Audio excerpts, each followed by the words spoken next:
आज 20 फ्लाइट्स में बम की धमकी मिली है। जी हां, यह देश से जुड़ी बहुत बड़ी खबर है। विस्तारा, आकाशा की 5-5 फ्लाइट्स को बम की धमकी दी गई है। इसके अलावा इंडिगो और एयर इंडिया की भी 5-5 फ्लाइट्स इसमें शामिल है जिन्हें बम की धमकी मिली है। जांच में जुटी है सुरक्षा एजेंसियां।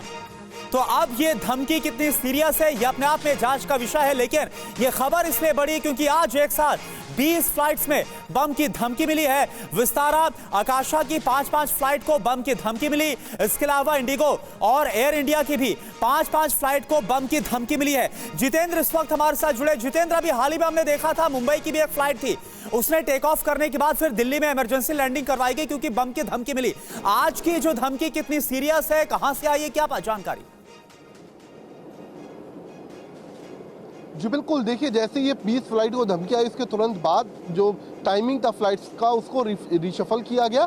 इसके अलावा बताया जा रहा है 5 फ्लाइट आकाशा की है, विस्तारा की है 5, इसके अलावा एयर इंडिया की 5 फ्लाइट है, इंडिगो की 5 फ्लाइट है। तो इस तरीके से कुल मिलाकर आज भी 20 फ्लाइट्स को धमकी दी गई और ये धमकियां हैं दरअसल ईमेल के जरिए दी जा रही हैं। अच्छा। जिनको ट्रैक करने की भारतीय जांच एजेंसी लगातार कोशिश कर रही है। अभी पिछले हफ्ते ही जिस तरीके से धमकियां एयरलाइंस को मिल रही थी उसको लेकर 7 मुकदमे दर्ज किए गए थे अलग अलग दिल्ली पुलिस की साइबर सेल के द्वारा। लगातार कौन लोग हैं, कौन ये धमकियां दे रहे हैं, क्या किसी की शरारत है या फिर इसके पीछे कोई बड़ी साजिश है, इस एंगल से दिल्ली पुलिस की साइबर सेल मामले की तफ्तीश को आगे बढ़ा रही है। जी, तो जो साइबर सेल है वो तफ्तीश को आगे बढ़ा रही है। लेकिन क्या ये जो फ्लाइट्स हैं जिन्हें धमकी दी है, चाहे वो आकाशा हो या फिर एयर इंडिया हो, क्या इनकी तरफ से भी कोई ऑफिशियल बयान आया है? क्योंकि जो आप बता रहे हैं कि इससे फ्लाइट्स डिले भी हुई है, यात्रियों को परेशानी भी हुई है, तो इसको लेकर कोई जानकारी, कोई इंफॉर्मेशन उनकी तरफ से रखी गई हो?